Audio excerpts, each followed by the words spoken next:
Hey everybody, Spencer here with your 1 minute Sunday Stroll 1 minute plus.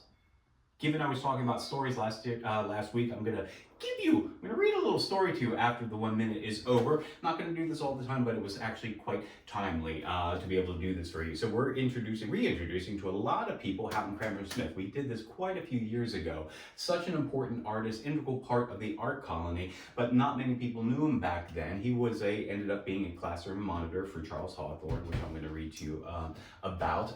And then he became extremely well exhibited in New York City in the mid part of the 20th century. So he also went overseas.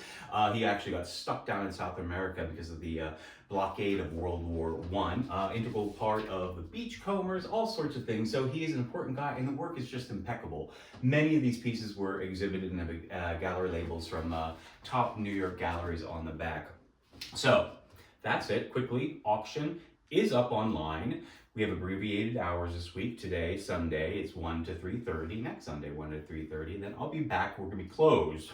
I'll be back on Friday. Next Saturday is the preview from noon to 5 p.m. I'm going to tell you a story now. This is coming from Houghton Cranmer Smith, little biography, autobiography. Provincetown, I remember. All right, so tuck yourself in. Have your glass of milk. All right. The year before I went to Provincetown, Hawthorne had been holding his small classes at his home. By the time I got there, the big studio back of his home had been built on a high sand dune. A narrow balcony over the entrance to the studio had been put up, and in the balcony, Hawthorne's monitor lived. Later, that balcony became my home with Giebrick. Giebrick was called Oscar by Hawthorne, but everyone else called him Gub.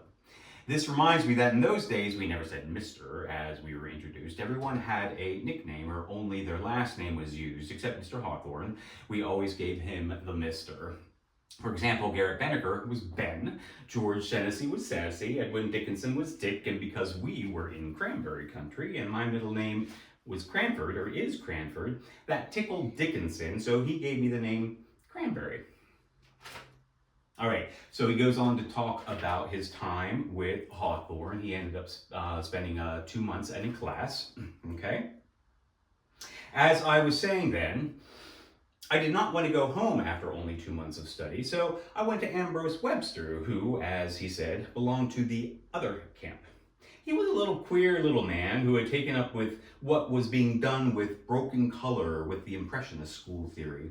For example, a green tree was a series of specks of color of blue and yellow, which in the eye produced green. A shadow on a sunlit yellowish road or sand dune was blue, and an orange road had violet shadows. This was all new stuff in Provincetown. We were not used to such bright colors. My friend Gub, Oscar Giebrick, said, "I'd like to know how the hell he sees purple shadows."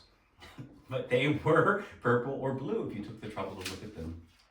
So I paid Webster for a couple more months of training, and he opened my eyes to the marvelous things color can do to objects. I think his training was well worth my time, although at first his theories could not be appreciated in old Provincetown. Since Van Gogh, no one even balks at such departure from older schools of painting.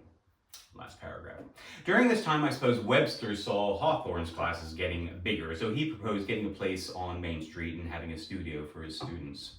He asked me if I would be his monitor and live there, but I would have to bring my own bedding, stoves, lamps, or whatnot. When I told Hawthorne this, he said, "Don't worry, come on back next year, share the studio balcony with Oscar. Be my monitor and forget any tuition." So I became one of the monitors to take care of models, the studio, and also to write and to take care of mail.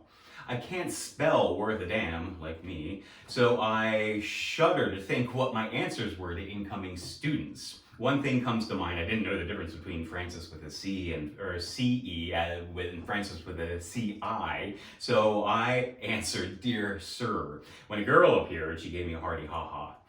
As monitor or class or Good Man Friday, I did little carpenter jobs for Hawthorne. I kept account of tuition, brought his tobacco and newspapers on Sunday, prepared his canvases with his Hawthorne medium, white zinc and chalk, or put on oilers and posed as a fisherman, or held hands with a little Portuguese girl while they painted a thing I think he called youth. Once in a while, he gave a demonstration on how to paint a portrait. As monitor, I supplied the canvases and paint and once sat for a portrait demonstration, which I now own and prize. Being the thing to do, I had a Van Dyke beard at the time. So he then continues on talking about how he would then have to supply the women with materials. There was a small little art, supply stuff in the barn, but then he went on to then actually open the very first art store in Provincetown. Talk about cool, there's so much cool stuff in there. Those are the stories I'm talking about when we buy art and we investigate and we hear about these people, and boy, it really makes the art special. So that is it. I won't do this again. I will leave it at that 2 weeks in a row.